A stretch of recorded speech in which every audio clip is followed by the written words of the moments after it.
ये है class 8th का इंग्लिश का lesson number 1 the adventure of blue carbuncle. इस वीडियो में इस चैप्टर की एक्सरसाइज और क्वेश्चन आंसर दोनों कंप्लीट करेंगे। तो यहाँ पे एक्सरसाइज में फर्स्ट जो क्वेश्चन है वो है choose the correct option and rewrite the on the blanks. Question number 1, what thought he was interrupted Holmes because he was. Watson को ऐसा क्यों लगा, उसके दिमाग में ऐसा क्यों ख्याल आया कि उसने होम्स को, शेरलॉक होम्स को किसी चीज़ में उसके काम में रुकावट डाली है। तो यहाँ पे इसका आंसर है बी, एग्जामिन समथिंग, क्योंकि जो होम्स थे वो किसी चीज़ को एग्जामिन कर रहे थे, किसी चीज़ की जांच कर रहे थे, इसलिए वाटसन को लगा कि उन्होंने उसके काम में रुकावट डाली है। क्वेश्चन नंबर 2 है Peterson was left with the goose and the hat because. Peterson जो था उसी के पास गूस और हैट छूट गई क्योंकि everyone had run away from this scene. उस सीन में दिखा गया था कि सभी लोग जो है वहाँ से भाग चुके थे। क्वेश्चन नंबर 3 है I must be very stupid होम for I am quite unable to follow you. Watson ने ये बात कही कि मैं बेवकूफ़ हूँ जो तुम्हें हमारी बात मान रहा हूँ। तो ये ऐसा क्यों कहा? क्योंकि उन्हें यहाँ पे सी पार्ट है, did not understand how Holmes came to his conclusion. उन्हें नहीं समझ में आ रहा था कि होम्स कैसे इस तरीके के परिणाम निकाल रहे हैं। क्वेश्चन नंबर 4 है Holmes realise that the hat was connected to a crime when. Holmes को रियलाइज़ हुआ कि ये जो हैट है वो किसी क्राइम से कनेक्टेड है, क्योंकि यहाँ पे जो आंसर है वो है पीटरसन बोथ अ जैम। उनको तब ये महसूस हुआ जब पीटरसन जो है उनके पास जैम लेकर आए जो कि गूस में से मिला था।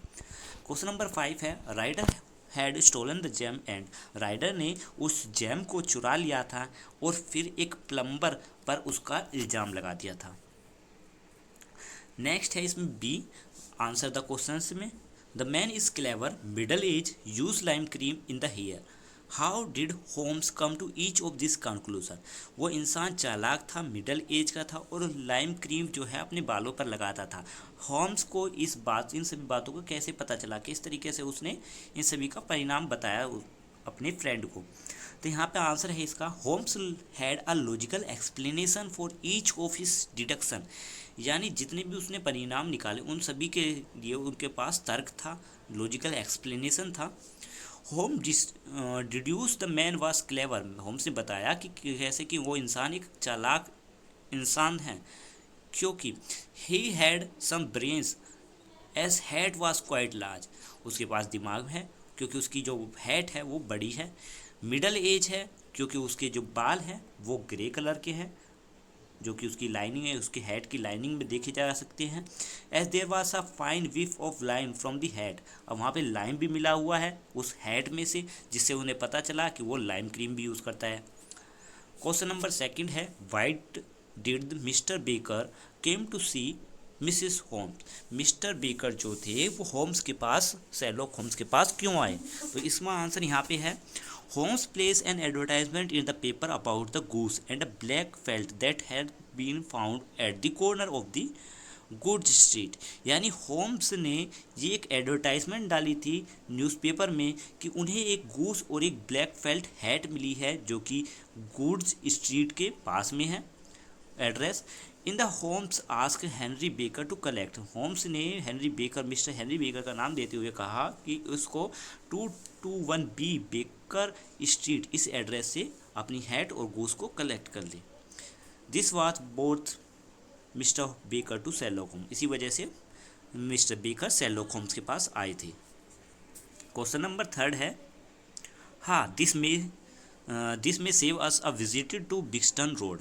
अब ये हमें बिक्सटन रोड जाने से हमें बचा लेगा। तो ऐसा होम्स ने क्यों कहा? Holmes and Watson had made plans to go Brixton Road to visit mister ओकेसोथ। होम्स और उसके फ्रेंड वेस्टन जो थे उन्होंने प्लान बनाया था कि वो ब्रिक्सटन रोड जाएंगे और वहाँ पर जाके मिसिस ओकेसोथ से मिलेंगे। होम already knew that the culprit was Ryder. यहाँ पे होम्स को जान चुके थे कि जो कल्प्रिट है वो एक राइडर है। ठीक है, राइडर है जो वही कल्प्रिट है। तो होटल अटेंडेंट जो राइडर थे वो होटल अटेंडेंट थे और मिसिस ओकेसोथ के ब्रदर भी थे। पर उसी समय उन्होंने देखा जब होम्स इन बात कर रहे थे तो मिस्टर ब्रिकन रिच जो कि गूस सेलर हैं उन्हीं के पास उन्होंने देखा राइडर को। वो उनसे बातें कर रहा था, किसी चीज़ पर बहस कर रहा था। तो क्योंकि उन्हें पता था कि राइडर ही कल्प्रिट है, तो उन्होंने वहीं पर उसको पकड़ लिया और सोच लिया कि अब उन्हें जो है बिक्सटन रोड जाने की और उसको सर्च करने की कोई ज़रूरत नहीं है, क्योंकि अब तो वो उनके सामने है, वो वहीं से उन्हें पकड़ सकते हैं। क्वेश्चन नंबर सी है trace the James journey for the following diagram, कि जैम कहाँ से कैसे कहाँ तक पहुँचा उस जर्नी के बारे में बताया हुआ है इसमें। तो सभी वर्ड को एक वे में लगाया हुआ है। तो पहला वे है the gem is stolen from the hotel, gem को होटल से चुराया गया। It keep by the thief real a hotel attendant, एक होटल अटेंडेंट जिसका नाम है राइडर, उसके द्वारा इसको रखा गया। उस थीफ ने इस को लेकर वो अपनी सिस्टर के पास गया। उस जैम को उसने फिर ग्रूस के मुंह में डाल दिया, जो कि उसकी बहन का था गूस। फिर ये गूस ब्रिक रिंच के पास गया, जो गूस सेलर है। फिर वहाँ से उसे किसी ने ख़रीद लिया, जो कि मिस्टर हेनरी बेकर थे, उन्होंने वहाँ से ख़रीद लिया। और फिर वो पहुँचा, फिर वहाँ पर मिस्टर पीटरसन के पास पहुँचा वो, जब फाइट हो रही थी। और फिर वो पीटरसन से शेरलॉक होम्स के पास पहुँचा, क्योंकि पीटरसन ने ही शेरलॉक होम्स को वो गूस पहुँचाया था। क्वेश्चन नंबर डी है how do you think Mrs Oakshott must have felt when she heard about Mr Ryder involvement in the thief, आपको क्या लगता है कि मिसिस ओकेसोथ को कैसा लगा हुआ होगा जब मिस्टर राइडर, उन्हें पता चला होगा कि उनके ब्रदर मिस्टर राइडर जो है एक चोरी में इन्वॉल्व है। तो आंसर है इसका Mrs Oakshott must have been initially shock, पहले उन्हें शौक लगा होगा पूरा, उन्हें बिलीव ही नहीं हुआ होगा इस बात पर कि उसके भाई ने चोरी की हुई है। वो अपने भाई को बहुत ही प्यार करती थी, क्योंकि ये हमें ऐसा पता चलता है क्योंकि उसने पहले से ही जो है अपने भाई के लिए एक गूस को एक क्रिसमस गिफ्ट के तौर पर रखा हुआ था। She must be really distress and disturb as well cheated by her brother, जब उसे पता लगा होगा तो उसे बहुत बुरा लगा होगा, उसे पता चला होगा कैसे उसके भाई ने उसके साथ विश्वासघात किया है, चीटिंग की है। She must have not expected to deceived by her brother, this must be have delusion, यानी कि अब उसका भरोसा टूट गया है, अब वो दोबारा शायद भरोसा ना करे अपने भाई पर। What do you think happen to Mr Ryder at the end, आखिर में मिस्टर राइडर के साथ क्या हुआ होगा। होम must have left the criminal because he is repentant and scare, Holmes ने क्रिमिनल को छोड़ दिया क्योंकि वो क्रिमिनल बहुत ही पश्चाताप महसूस कर रहा था और डर भी रहा था। इससे ये पता चलता है कि अब दोबारा वो किसी क्राइम में इन्वॉल्व नहीं होगा। उसने गॉड को भी थैंक किया होगा उस समय के लिए कि वो वहाँ पे बच गया था।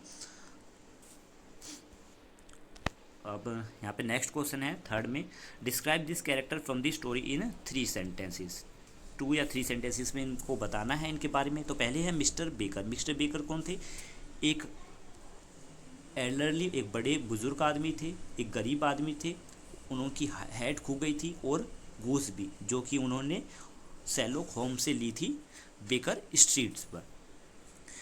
मिस्टर होम्स कौन है, एक फेमस डिटेक्टिव हैं जिनका काम है मिस्ट्री को सोल्व करना, और उन्होंने जैम के चोरने की जो मतलब काम था इसी को ले लिया, इसी को सोल्व किया। ठीक है, डॉक्टर वॉटसन कौन है, नेक्स्ट है डॉक्टर वेटसन। डॉक्टर वेटसन जो थे वो मिस्टर होम्स के फ्रेंड थे और वो हर चीज़ की जांच करते थे, जो भी होम्स उन्हें बताया करते थे, जो भी उन्हें क्लू मिलते थे होम्स को, वो उनकी जांच किया करते थे, उन्हें देखा करते थे। और यहाँ तक कि वो एक्सप्लेनेशन भी लेते थे मिस्टर होम्स से कि उन्होंने किसी भी बात का कैसे परिणाम निकाला है। नेक्स्ट है मिस्टर राइडर। मिस्टर राइडर कौन थे, मिस्टर राइडर मिसिस ओकेसोथ के ब्रदर थे और वही रियल थीफ थे, रियल चोर थे। ठीक है, नेक्स्ट है मिस्टर पीटरसन। मिस्टर पीटरसन कौन थे, एक ईमानदार कमिश्नर थे। कमिश्नर वो होते हैं जो गेट की या फिर किसी दरबार की रखवाली करते हैं, और वही हैट और गूस को लेकर आए थे मिसिस होम के पास, मिस्टर होम्स के पास, कि वो उसको उसके राइट ओनर तक पहुंचा दे। क्वेश्चन नंबर ई है जिसमें कुछ सेंटेंसेस दिए हुए हैं, उनको पूरा करना है। जैसे यहाँ पे कुछ वर्ड दिए हुए हैं, adjective words, crackling fire, spattering fire, sparkling stone और डैश फिर स्टोन दिया हुआ है। तो यहाँ पे मैंने वर्ड को यूज़ किया है और यहाँ पे लिखा हुआ है ग्लिटरिंग स्टोन, और यहाँ पे जो मिसिंग है यहाँ पर लिखा है एक्सपीरियंस ट्रैवल। इसी तरीके से सेकंड में नाउंस भरने हैं। ठीक है, तो यहाँ पे है क्रम्पल्ड पेपर, क्रम्पल यहाँ पे मिसिंग है तो यहाँ पे क्रम्पल्ड क्लोथ लिखा है एक नाउन। और नेक्स्ट है स्मेली, स्मेली यहाँ पे सॉक्स लिखा है। और यहाँ पर ये मिसिंग है तो यहाँ पे मेमोरेबल हॉलीडे लिख दिया। नेक्स्ट है यहाँ पे री, एक प्रीफिक्स यूज़ करके कुछ वर्ड्स बनाने हैं। तो री से return, refresh, review, reaction, replay, recycle, reuse, ये सारे वर्ड्स यूज़ हुए हैं। नेक्स्ट है एक पैराग्राफ दिया हुआ है जिसमें कैपिटल लेटर और कुछ पंचुएशन मार्क्स लगाने हैं और उस पैराग्राफ को दोबारा लिखना है। ये पैराग्राफ है और इस पैराग्राफ के नीचे यहाँ पे मैंने इसका आंसर भी दिया हुआ है कि जहाँ पर इससे में कोमास लगेंगे या फुल स्टॉप लगेगा या फिर कैपिटल लेटर्स यूज़ होंगे, कोई भी मार्क्स यूज़ होगा, वो सभी लगाए हुए हैं। यहाँ से आप देखकर उसको फिल कर सकते हैं। नेक्स्ट है ग्रामर स्टडी में कि sentence at the most appropriate punctuation mark at the end, सभी में पंचुएशन मार्क सही से लगाने हैं। और then tick the correct box, तो यहाँ पे मैंने बॉक्स के लगा दिया है। यहाँ पे पंचुएशन मार्क्स अपने आप लगा सकते हो आप, जैसे it is sure it is cold out here, यहाँ पर एक्सक्लेमेटरी मार्क लगाना है इस तरीके से।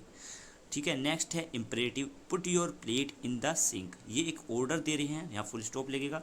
इंट्रोगेटिव में क्वेश्चन लगते हैं, ठीक है, क्वेश्चन मार्क। तो यहाँ पे इसी तरीके से सभी के मैंने आंसर दिए हुए हैं, यहाँ से आप देखकर इनको फिल कर सकते हो। नेक्स्ट है कुछ सेंटेंस दिए हुए हैं, उनके मीनिंग को बदले बिना, और सिर्फ सेंटेंस को चेंज करना है, सेंटेंस को बदलना है पर मीनिंग सेम होना चाहिए। जैसे Sunita had lot of trouble keeping her mind on her lesson that day, meaning same होगा पर सेंटेंस बदल जाएगा। और सेंटेंस है यहाँ पर it was not easy for Sunita to keep her mind on her lesson that day. ठीक है। तो सारे वर्ड्स के, सारे सेंटेंसेस के यहाँ पे मैंने चेंज कर दूसरे सेंटेंस बनाए हैं जिनका मतलब भी सेम ही है। इसके बाद दोबारा से वही आ गए हैं, यहाँ पे डिक्लेरेटिव, एक्सक्लेमेटरी, इंट्रोगेटिव, ये सब बताने हैं, तो उसके आंसर भी यहाँ पे दिए हुए हैं। नेक्स्ट है कम्युनिकेशन स्किल में, कम्युनिकेशन स्किल में एक पैसेज दिया हुआ है जिसमें ये जो मिसिंग फिल्स हैं, फिल इन द ब्लैंक्स, इनको फिल करना है। तो इसके आंसर भी यहाँ पे मैंने सभी के लिख दिए हैं, यहाँ से आप देखकर सभी के आंसर फिल कर सकते हो। ठीक है। तो सभी के आंसर यहाँ पे फिल है और यहाँ से फिल कर लीजिएगा। नेक्स्ट है राइटिंग में कि Mr M imagine you are a reporter, आप मान लीजिए एक रिपोर्टर है बेकर स्ट्रीट टाइम्स के, आपको एक रिपोर्ट लिखनी है जो कि 200 वर्ड्स की हो कि किस तरीके से क्या इंसिडेंट हुआ, इस स्टोरी पूरी बना के लिखनी है। तो यहाँ पे मैंने पूरी स्टोरी इसको लिख दिया है। ठीक है। रिपोर्ट पूरी लिख दी है। ये कोई अगर न्यूज़ रिपोर्टर में लिखनी होगी तो किस तरीके से लिखेंगे, तो यहाँ पे पूरा ये लिखा हुआ है इंसिडेंट पूरा पैराग्राफ में, आप यहाँ से इसको देखकर फिल कर सकते हैं।